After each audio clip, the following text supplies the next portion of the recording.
Welcome to the Press for Conversation podcast. I'm your host, Mr. Layback Corey. I got my co-host, CG. Yeah. We got a special guest in today. She's the owner of Eat Detroit Dough, Proxy Detroit, and she's also a No Vibe Pom Pom coach, correct? Yeah. My homegirl, Autumn, what's up? Hey, how's it going? Hey, how's it going? I'm good. What's going on with you? And nothing much. Busy day. It's hump day. It's Wednesday. So tell us about this. Tell us about this Detroit Dough Company. Yeah. So Detroit Dough is an edible cookie dough manufacturing company. So we distribute to entertainment venues like movie theaters, amusement parks, and stadiums. So you may have seen us at University of Michigan's Big House. We've also been at Little Caesars Arena, which is where the Pistons and the Red Wings play. Imagine Theaters, another Michigan-based movie theater, and then a couple of places in between. Okay. So tell us about.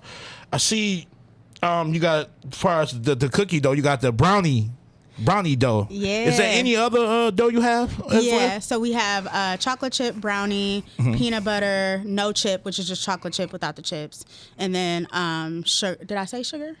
No, I don't think I said sugar yet, but sugar. So we have 5 flavors altogether. What was the top selling one? Chocolate chip, of course. Okay. Of course, chocolate chip is the top seller, but my favorite is no chip because I feel like chocolate chips like sometimes get in the way.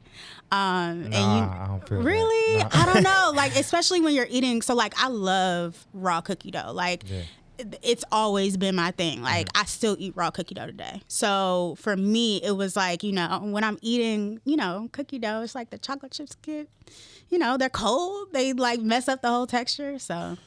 I'm a no chip person. I don't think it'd be the same without the chocolate chips. You're right. I mean, and that's the thing. It's like you want that little bit of chocolate. So it's like I'll eat the chocolate chip cookie dough, but no chip is my favorite. Okay. I see y'all landed your first deal with Little Caesars Arena. How did that go? Yeah. So funny story. So I used to work for Accenture, which is a technology consulting firm. And so while I was kind of in the process of leaving, I befriended Dean Brody, which is one of my mentors. And not only is Dean Brody like a managing director, so he's like one of the highest partners at Accenture Detroit, but he's also like very well meshed into street culture. So he's like good friends with Yolanda and Distinct Life. He's good friends with a couple other small businesses and like startups in the area. And, I was talking to him one day and I was like, hey, like we would love to be in LCA. They keep on playing us to the left. We've been trying to get in contact. And then we also had a distribution deal with a concessionaire that distributes all of the concessions to like movie theaters and stadiums and stuff. And they weren't trying to let us in. And so he was like, all right, give me like a week. And he set up a meeting with like the marketing people who do stuff over at LCA. And so we had that meeting. They got us in. And normally if you're, distributing to like a major stadium, they're going to charge you like $20,000, $30,000 for marketing costs. That's because crazy. It's marketing to be in a stadium. So when you think of like, Pepsi or something, they're not making money necessarily. They're spending the marketing dollars to be in product placement with whoever you're going to be with. But luckily we got in and we didn't have to pay any marketing dollars, which is great. So, awesome. I mean, it was a power of knowing somebody. Shout out to Dean Brody. He was great. And again, powerful people at high levels who can advocate on your behalf. So that's how we got in. That's what's up. Yeah. So I see y'all at MJR Theaters. How did that come upon? Yeah, so funny story. So our first time that we were in a movie theater was Imagine Theaters. And so we launched in Imagine and we developed that partnership off of a DM. So we Twitter DM'd the CEO of Imagine and was like, hey, we have this awesome product. We will, we think that it would be great in your theaters. We were so early on. I think we had to be like a month, 6 weeks into selling our product. Didn't know what we were doing. Didn't know how to sell a product. Didn't know how to distribute a product, right? So Imagine takes the risk on us. And so we actually became the first cookie dough company in the country to sell like spoonable dough to movie theaters. That's awesome. Yeah. And so we were doing really great. And they were like, hey, we want to expand. I think at that time we were doing like 4 locations. And we were doing about, I want to say 8 to 10% of all their concession sales, which is crazy, right? And so they were like, we want to expand you to 20 locations. And we're like, we're brand new. We don't have all the distribution power. We don't know what we're doing. And so we lost that contract, and it was a $500,000 a year contract. Still sick about it to this day. Oh, wow. And so when we lost the contract, we were like, we got to do something else. And so we knocked on just about every like local movie theater's doors. And MJR was the only one who was like, yeah, we'll take you on. And so through that, we started distributing to 10 locations, the 10 locations that they had in Michigan. And that's how we were able to kind of recoup like that contract that we lost. That's cool. So tell us about this. I was going through some of your pages, and tell us about this. Is it Proxy Detroit? Yeah, Proxy. Yeah, Proxy Detroit. Tell us about that. I see it's for entrepreneur for Black women. Yeah. That's very important. Can you give us a rundown on what that is all about? Yeah. So just to give you, again, like a timeline, obviously last year we were all affected by the pandemic, but our first quarter with Detroit Dough was like super successful. Like we had the best quarter that we've ever had. We had a temporary location at 12 Oaks Mall that was doing incredible. We were like on the verge of signing a contract because at that point we were doing like a temporary pop-up situation, and we were going to extend to the end of the year. And when the pandemic hit, obviously it killed all our business because we depend on movie theater, stadiums, high volume areas where people need to be maskless to eat and things like that, and completely kill our business, right? And so with that, 100% stopped. We closed up our shop. We shut down our place at 12 Oaks Mall. And I was sitting there and I was just like, I don't know what to do. Like my business is about to fail. Like I don't know, what to do next. And one thing that I noticed was that, through the pandemic, a lot of my friends, I went to a HBCU, I went to Hampton. So a lot of my friends from Hampton and a lot of my friends who were in the area, were interested in starting a business, but they didn't know where to start. They didn't know where to get funding. They didn't know, what resources were out there. And I was like, you know what? Like I've kind of taken advantage of all of what Detroit has to offer. But more than anything, like I've won over, $425,000 worth of grants. You know what I'm saying? Like I've done all of these things. So why don't I create kind of this platform to help other Black women entrepreneurs? And that's how we got started. And so starting in April of 2020, we have about 1,700 Black women entrepreneurs from across the country. We've partnered with national brands like Honeybook, Flowdesk, Honigman Law, and we're still growing. So that's awesome. Yeah, I like that. That's good that you do that for young black women all over. Like I said, I was looking at it, I was like, wow, and I was like, that's just amazing. What you're doing for the Black women all over, because they need that. Yeah, they need that care, right. They need that positive influency. You know what I'm saying? And it's a great thing. Now tell her about this Novi Junior Pom Pom coach. Yeah, I'm a coach. So so you got them mighty ISIS. Yeah. So let me tell you about coaching. So I went to Farmington High School. So went to school out in the suburbs, and I was never like the brightest kid in high school. Like I was smart, but I was just like one of those kids who had no organization skills, didn't really know how to like manage myself. So I was like a CB student at best. And so I joined the Pom team, and like Pom is notoriously like a predominantly white sport. And so I was the only Pommer who's Black on the team. And I was the only Black person for all 4 years. Okay. But one thing I learned through Pom was how to drive my motivation. Like, like we only have like 3 competitions a year. So you're working, 15 to 18 hours a week doing the same exact thing, busting your ass. I mean, we worked hard as like high schoolers for this one competition or whichever competition we were going for. And it just completely changed my mentality. It changed my work ethic. It helped me to become a well-rounded person, and like my motivation kind of stems from learning that through Pom, right? So when I came home, so this sport of Pom, this Mid-American style of Pom, is only in Michigan.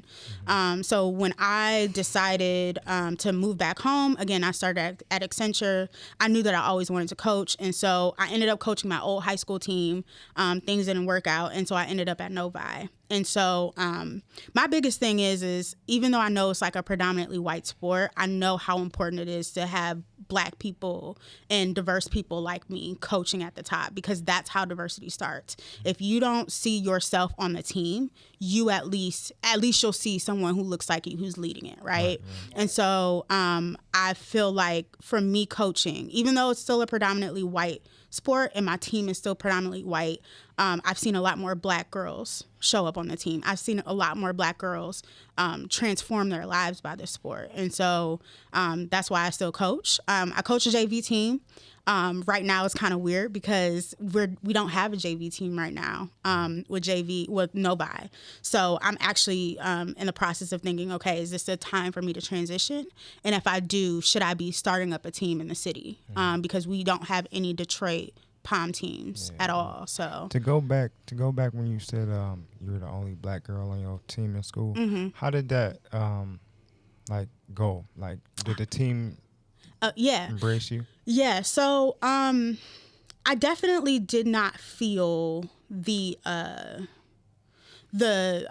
discrimination of being on that team. However, I did notice that there were a lot of Black girls who maybe had not had been raised in the suburbs who could handle the way that Pom was. Again, I think that more than anything, I've learned to create space for myself as a Black woman and not be uncomfortable with being the only. And I feel like that was just, completely emblazoned once I got to a HBCU. Like, if my confidence as a Black woman was like small while I was a Pom captain, it was like completely like blown up when I went to an HBCU. So it didn't necessarily affect me, but I feel like it gave my coaches at the time an opportunity to learn how to deal with diverse talent. And since then, there's been a lot more Black kids who have gotten the opportunity to be on the team Kind of paved the way, huh? Yeah. Yeah, that's what's up. That's cool. That's cool that you say that, because like I said, they always need somebody around like that, especially a woman, from a woman's standpoint.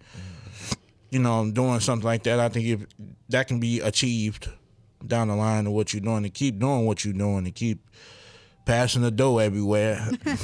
Yeah, for sure. Keep passing the dough anywhere. But it's a clever thing, yeah. Especially when I read about you getting that Little Caesars deal. That probably was real big too. Yeah, that Little Caesars deal was incredible. Yeah. And again, that's a type of deal that you will never see at all. Like, and trust me, we tried. Like, we tried every single professional sports stadium. We looked outside of the state.